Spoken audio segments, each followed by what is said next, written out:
44. My name is Lawrence. I'm originally from 44. Bergenfield, and I presently reside in Rockland County, New York. Grassroots organizer. I helped to develop the campaign against the desalination plant that United Water is trying to build there on the Hudson River.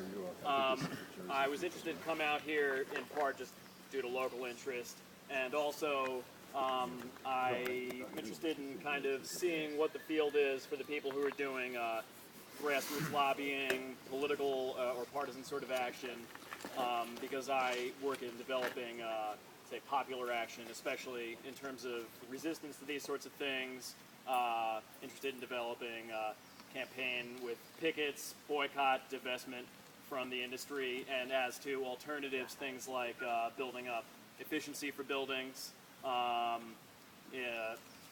Efficiency, they've done studies, and there's something like 50% of energy presently used in United States buildings, homes, offices, much larger for large buildings like colleges or churches, can just be cut. We don't need it. We don't need to use that much, so we could be using much less energy. Canada and Germany have mandated programs to develop efficiency in their housing stock. So again, based on popular participation, that's what I'm looking to add to this and see what 350.org is doing on their side of things to talk with government agencies and such. My name's Nick, also from Rockland County, but originally born in Jersey. Yeah, Englewood pride. But I'm mostly here to learn.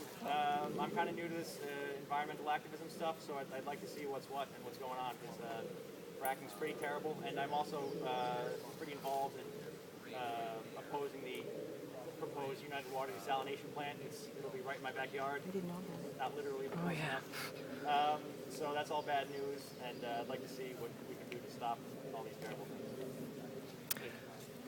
My name is Mike Philman. Sometimes I volunteer getting signatures for 350.org. It was last week, I think, there was an article about the pipeline.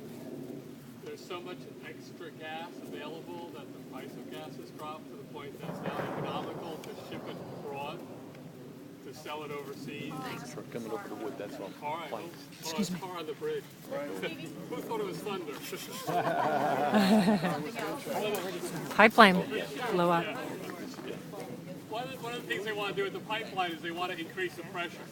Instead of building another pipeline, it'd be cheaper for them just to double the pressure that's in there so they could do twice the volume. And this pipeline travels through communities, and it wouldn't be the first or the last time, hopefully it doesn't happen again, that the pipeline fractures, opens up, and you have a catastrophe. And I think Rosemary is quoted in that article, saying that we don't want to take that risk of having additional loss of life due to mishap. Every day you read somewhere somebody's digging. The Caucasus just had a water main that they dug into by accident. On these pipes here, there's all these warnings about not digging, but eventually somebody's going to dig through it. Thank you. Excuse me for 1 sec. We have 40 people and limited time. All these comments are amazing. I think we should probably put a limit of 30 seconds to a minute. Sorry. Okay. Candidate's final report. And I'm here to show support for the group and to learn more about fracking. Hi, I'm Sam. I'm from West Milford, and I'm really just here because they just came through West Milford with one of the lines, and we were a little curious to see where they were coming through over here. My name's Everybody's Kathy, and I'm going from so West short. Milford, and I've got knowledge of the fracking through the movie in St. Mary's Church, and it's really not that great for our water sources, and it's something that we have to protect, and that's why I'm here to get involved. Hi, I'm Marisa, and this is Stevie. We're from Washington Township in Burton County. Wow. We love energy. Film it. It's not allowed to be here. Oh, really? That's why he's hightailing it out. So I believe in renewable energies. Why can't we do more with sun and wind and any other renewable energy? And we just need to develop it. We have, Americans are known for their Yankee know-how. Why can't we develop it? Thanks.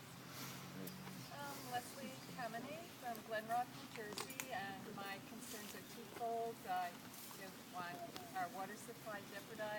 So I love this forest preserve. I think it's something that's disappearing, and I hope we can protect it. I'm Andrew Dennis. I'm from Wyckoff. I'm here first and foremost as Harriet Sugarman's husband. Kind of sister, climate mama, I suppose. Obviously, first to support Harriet. On a personal level, I'm an oncologist, so I actually see the ultimate end result of our poisoning of the earth. And my concerns about fracking relate fundamentally to pollution and consequences to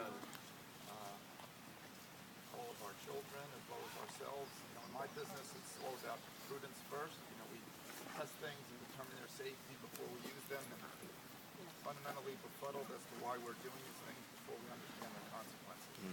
That's right. My name is Chris. I'm from Airmont, and if any of you have seen the pipeline that's gone through Tuxedo and through Harriman State Park, you'll know what this will look like in a few years. They've essentially widened this by a couple of 100 feet.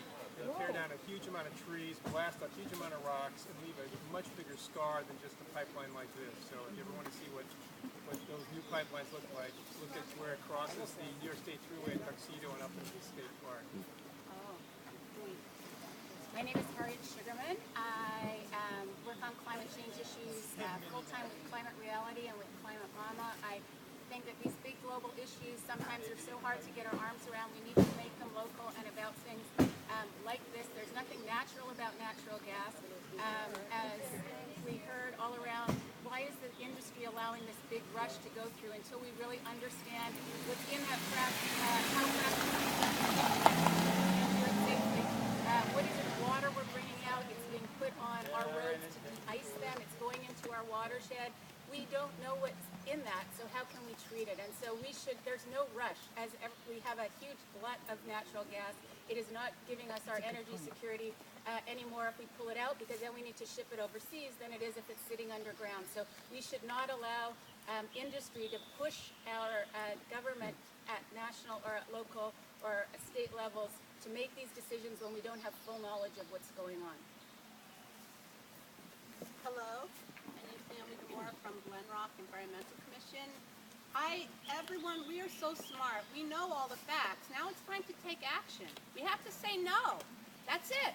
We have to take back the power from the gas companies and just say no. That's all.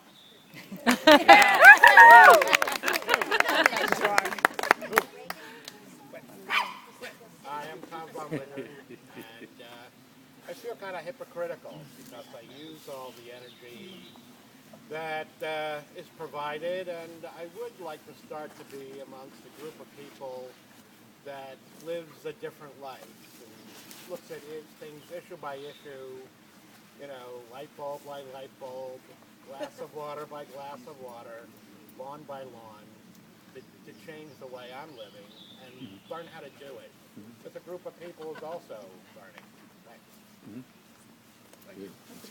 My name is Ed Smith. This is my son Matt, and the only reason I'm here is because he made me get out of bed this morning.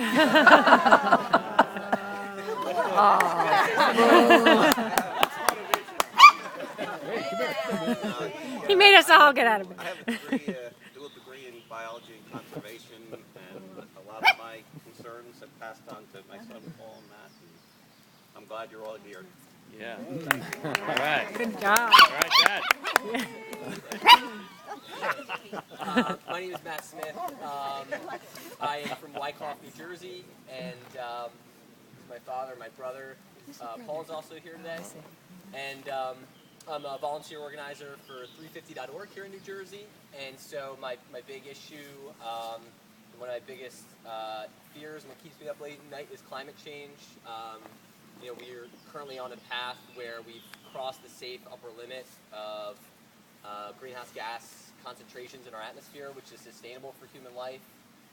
So it's time for urgent action to get us back down to that sustainable level, which is 350. And the way to do that is to move away from fossil fuel projects. And obviously this falls into that category. So if we pursue fracking in any serious way, the chances of getting back to 350 and avoiding climate catastrophe are slim to none. So we have to steer clear of fracking. We have to move away from all forms of extreme energy, including mountaintop removal of coal, tar sands oil, Yes. Deep offshore drilling. You know, the era of cheap and easy fossil fuel energy is now over, and we're now seeing with the BP disaster as just one of many catastrophes that are now coming because we have to drill ever deeper into the earth and use ever more toxic processes just to get at the energy that's available. So that's really why I'm here, to continue building that movement of people. Yeah, I spend quite a bit of time organizing, so I'm gonna be selfish.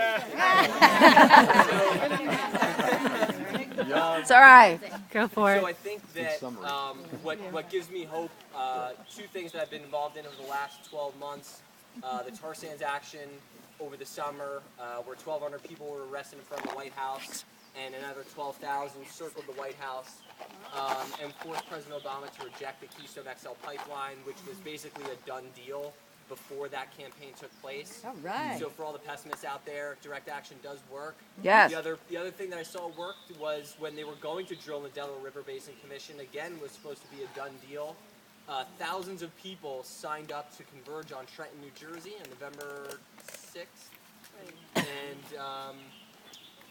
And they actually canceled the hearing. They wouldn't even go through with the hearing because they were that concerned with people taking the streets. So when we use our voices and we use our bodies and we put ourselves on the line, we can actually make change. And so that's why I'm here and continue to be active on these issues. So thanks, everybody. All right. Thank you. Yeah. Doesn't like it. You, man. And I go to Ramapo College. The main reason I'm here is because I love nature, I love these woods, and I don't want to see a pipeline go through here. This is beautiful. The other reason is because fracking obviously doesn't work. It's not a solution, and people have to stop thinking that it is. And lately I've been trying to get other students on campus to try and get angry about this, because this is the main attraction for the college. We got these woods here. So, Where do you go again? What college? What college? Oh, you do? Yeah. Good. So, yeah, I mean, the more students we can get involved with this, the more voice we have. So that's what I'm trying to do. Yeah. Good. Coming around again. We're all going to come down with the same cold next week. Yeah. I'll be typhoid Mary. It's just like a scouting hike.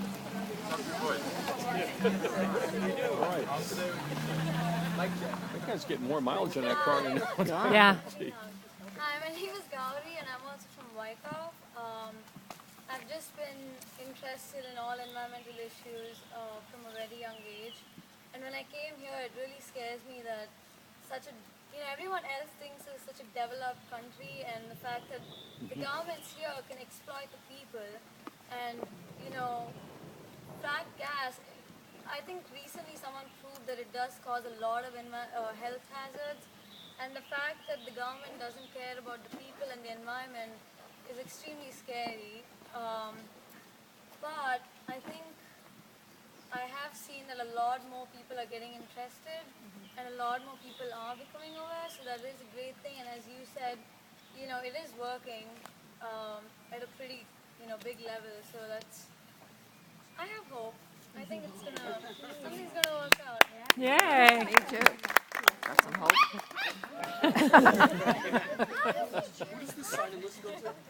We needed this dog here. This is great. Yeah. Keep that dog on the chain. That'll teach him. He didn't know any better. She should keep him on a chain. Yeah, really. Yeah, she put it.